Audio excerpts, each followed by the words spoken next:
Partez pour une immersion dans la recherche spatiale. Le CNRS, organisme national multidisciplinaire qui couvre tous les domaines scientifiques, fête ses 80 ans. L'exposition Face à l'univers s'est déroulée à Gif-sur-Yvette dans le château du CNRS, acquis en 1946, soit 9 ans après la création du Centre national des recherches scientifiques. Cette exposition est inédite parce qu'elle rassemble une trentaine d'instruments, 30 instruments spatiaux qui ont été développés dans les laboratoires franciliens. Le public pouvait échanger avec 75 astrophysiciens, planétologues et ingénieurs en instrumentation spatiale.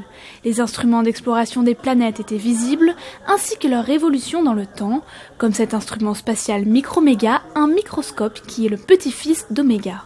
Ces instruments servent à faire donc une image d'une surface planétaire, d'un échantillon, à toutes les couleurs de la lumière dans un domaine spectral du visible et de l'infrarouge. D'autres instruments spatiaux sur lesquels les chercheurs ont travaillé et qui ont fait le succès de missions spatiales, telles que Vénus Express ou encore Rosetta, étaient présentés. 2019 marque aussi les 50 ans du premier pas de l'homme sur la Lune. Les conférences et expositions rencontres ont rassemblé toutes les générations.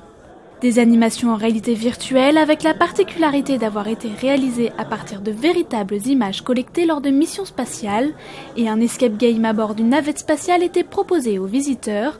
Ils sont venus en nombre au désespoir de certains. Là, on part du coup un peu déçu, mais parce qu'il y a beaucoup de monde, ça qu'on s'attendait pas à ce qu'il y ait autant de monde.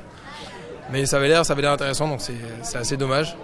1700 personnes ont fait le déplacement pour découvrir Face à l'univers.